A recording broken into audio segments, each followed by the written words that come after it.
Saudara, meski Jokowi sudah 2 kali diperiksa Polda Metro Jaya, bahkan penyidik juga sudah menyita ijazah SMA dan S1 Jokowi. Pihak Roy Suryo CS masih kukuh meragukan hal tersebut. Karenanya relawan Jokowi menyebut upaya Roy CS adalah balas dendam politik yang disokong oleh tokoh besar. Sejauh mana kebenarannya dan siapa tokoh yang dimaksud, kita bahas sore hari ini bersama terlapor kasus dugaan pencemaran nama baik Jokowi, Rismon Sianipar, melalui sambungan Zoom. Bang Rismon, selamat sore. Dan ada juga pelapor Roy Suryo CS dari Pradi Bersatu, Ade Darmawan. Selamat sore, Mas Ade. Selamat sore, Mbak Audrey. Sore, ya. Mbak.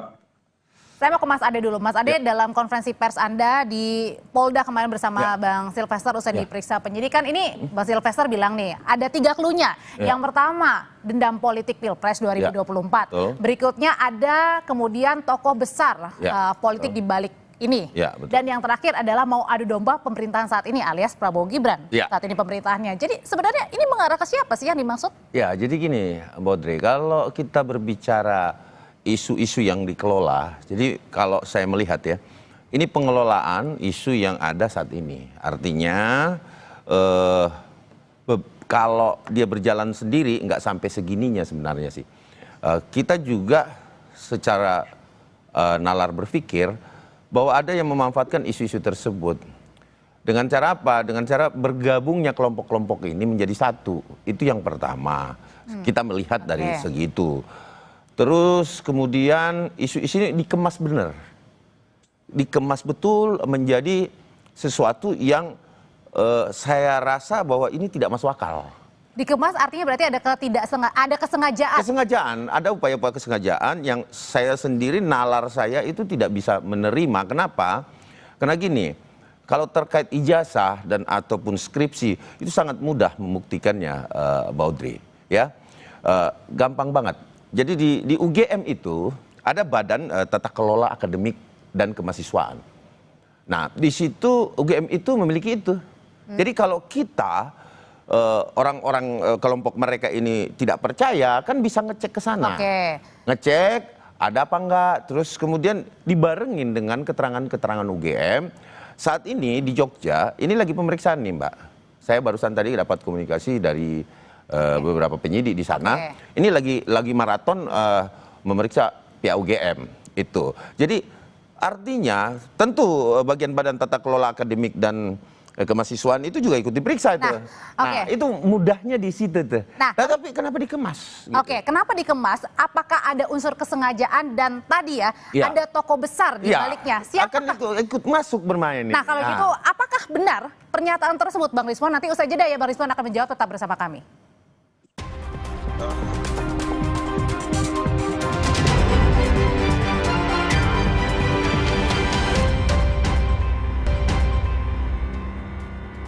Menyambung pertanyaan saya sebelumnya, Bang Rismon, Mas Ade dan kawan-kawan ini menduga bahwa ada tokoh besar di balik isu ijazah Jokowi ini. Siapa sebenarnya tokoh besar? Apakah benar hal tersebut?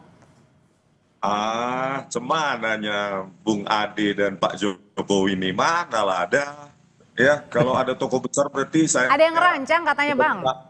Menerima dana dong, ya Rp1 pun saya tidak menerima apapun, kan bisa dicek PPATK atau BIN atau Badan Intelijen yang lain, itu hal yang gampang. Saya penulis, programmer, penulis buku di Amazon, ratusan buku, nggak ada. Saya memang hidup dari royalti.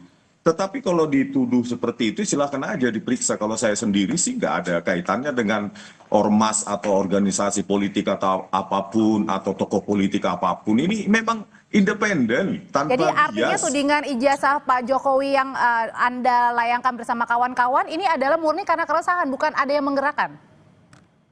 Iya, memang independen, dan nanti pada saat pemeriksaan panggilan akan saya jelaskan semua secara teknis apa yang saya kaji secara ilmiah, dan itu sudah saya presentasikan pada saat gelar perkara khusus. Sayangnya pihak UGM tidak datang hadir di pertemuan itu untuk mendengarkan kami. Kan gitu, Mbak. Jadi ini murni ilmiah. Bang, tapi ini yang dipertanyakan juga adalah bahwa Anda pergi ke desa KKN Jokowi, kemudian juga menemui dosen Pak Kasmujo. Apakah benar ini menggerakkan sendiri dana-dananya nih?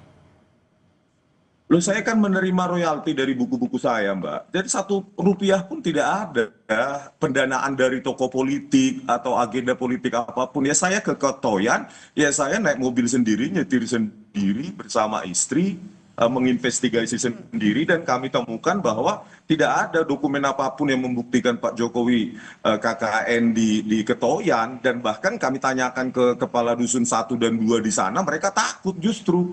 Tidak, justru bangga bahwa pernah ada masuk Bang Rismon KKN kenapa di enggak sana. nanyain ke itu Pernah aja Bang ada yang Rismon menjadi presiden. ke apa Badan Tata Kelola Akademik Kemahasiswaan UGM, tanyain di sana aja, kan di sana jelas tuh tersimpan database. Kan mahasiswa UGM pasti tahu lah bahwa ada sistem tata kelola kemahasiswaan UGM kan, tata kelola akademik itu. Nah di situ kan jelas sebenarnya. Terus kemarin saya dapat kabar Bang Rismon ke sana cari sangkatan yang 85 juga, ya kan? Nah, terus terputus tuh pertanyaannya. Bang Rismon saya dengar kabar mendapatkan juga yang tidak ada tanda tangannya loh, ya. Kemarin ada skripsi juga yang ditemukan gitu loh. Jadi jangan sepotong-sepotong lah. Ini buntu terus nih Bang Rismon nih, buntu nih. Iya kan? Nah, terus Desa Ketoyan kemarin udah dijawab juga. Kan ada. Oke, kita coba dengarkan gitu dulu jawabannya Bang Rismon. Gimana Bang? Iya, kami kan kemarin mendapati bahwa perpustakaan Fakultas Kehutanan UGM itu sedang direnovasi ternyata. Jadi Fakultas Kehutanan UGM itu sedang direnovasi. Oleh karena itu kami bergeser ke fakultas terdekat, yaitu Fisipol dan Fakultas Hukum. Nah, apa yang dinyatakan Bung Ade itu dinyatakan bahwa tahun 84 itu skripsinya itu memang belum masih dalam revisi. Itu kata petugasnya, yang tidak ada tanda tangan tanda tangan ketua penguji maupun anggota dewan penguji. Jadi berarti ada kan Bang Rismon, ada juga yang tidak ada dosen pengujinya kan gitu loh. Bung Ade, itu belum final, itu belum dalam bentuk skripsi, itu masih manuskrip. Itu pun tahun 82 dan 84 yang kami dapati, dan manuskrip yang tidak ada tanda tangan itu masih direvisi, belum dalam bentuk skripsi gitu loh Bung Ade. Iya, nah, tapi kan sudah dijawab sama wakil rektornya Abang ini, nih saya bilangin Bang ya, saya ambilkan ilustrasi Bang ya. Bang Rismon ini ya adalah cucu. Nah, ada 2 cucu nih. Ya, kan Bang Rismon selalu bilang asli loh UGM. Nah, ini ada 2 cucu nih berantem nih.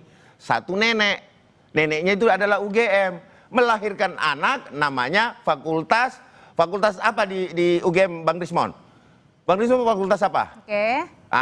Fakultasnya Bang Rismon, Fakultas Kehutanan. Jadi ini apa Mas Ade? Nah, bahwa saya mau menyampaikan di sini, ini ada anak nakal yang lahir satu ibu, sama-sama anak UGM, meributkan kakaknya, tantenya yang di sebelah, karena sama-sama ini cuman beda fakultas saja, sama-sama UGM. Satu Kehutanan, Bapak Joko Widodo, dan Bang Rismon mungkin universitas apa di situ, fakultas apa Bang Rismon, saya nggak terlalu tahu. Gitu Nah, ini dia meributkan sama-sama anak UGM, jadi bingung kita bahwa sebenarnya kalau kita mau melihat secara adil ya, nanya aja ke UGM-nya. Karena tidak ada konfirmasi yang paling valid selain UGM, karena ahli juga Mbak. Bentar, dikit lagi, bahwa ahli juga itu nanti nanyanya ke sana setelah di pengadilan nanti gitu loh.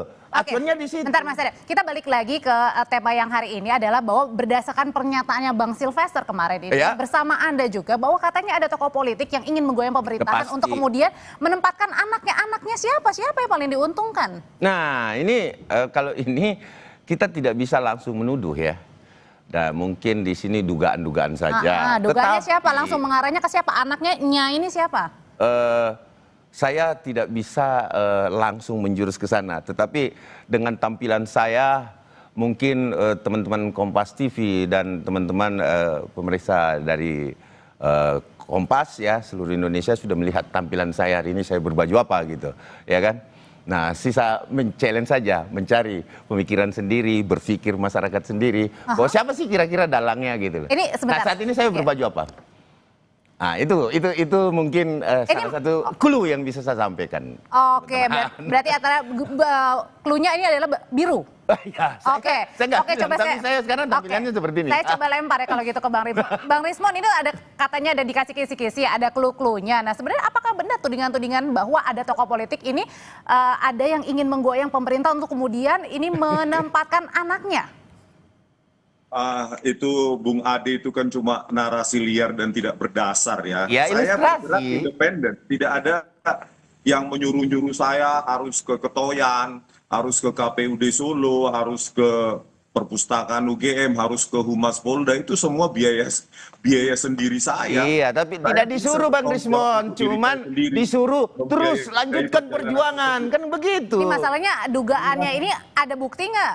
Ya, maksudnya mungkin tidak disuruh, Mbak. Oke. Artinya disuruh-suruh diperintahkan itu nggak mungkin.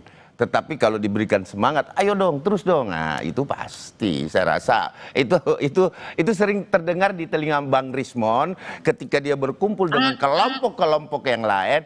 Ayo dong, terus pasti gitu.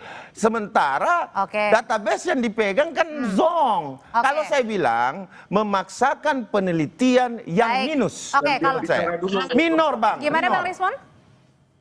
Gantian bicara dulu dong, ini Bung Ade menguasai banget ya. Oke, silakan Bang Rismon.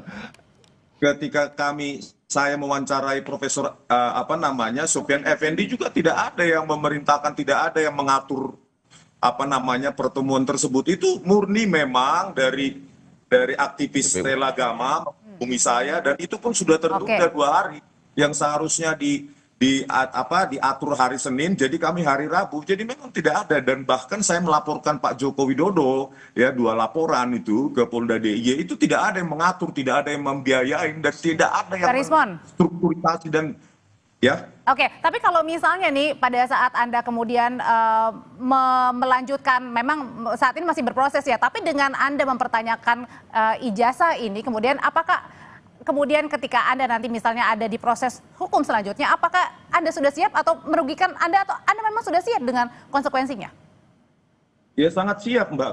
Kalau nggak siap ya tidur aja di rumah, kan begitu. Saya kan sedang mengeksersis ya hak konstitusional rakyat untuk mengetahui ijazah yang pernah dipakai Bukan rakyat, Bang. Rakyat yang mana? Presiden tahun 2014 dan 2019. Karena kami dapati bahwa pada saat di KPUD Solo ya tidak ada berkas verifikasi ijazah Pak Jokowi tahun 2005, dan itu dinyatakan langsung oleh Ketua KPUD sekarang. Oleh karena itu maksud kami bukan untuk memenjarakan Pak Jokowi, tetapi kami mengeksersis hak rakyat untuk mengetahui ijazah tersebut. Gitu loh. Kalau gitu Bang Rismon, untuk perbaikan KPU ke depan sehingga tidak menyisakan ruang gelap untuk calon-calon pemimpin masa depan, begitu, Mbak. Oke, jadi ini murni ya, begitu ya maksud Anda ya, begitu ya. Oke, kalau gitu terima kasih Bang Rismon. Kemudian juga Mas Ade, terima kasih ya. Nanti kapan-kapan kita berbincang lagi ya. Siap. Saya senang sama Bang Rismon ini. Oke, selamat sore semuanya.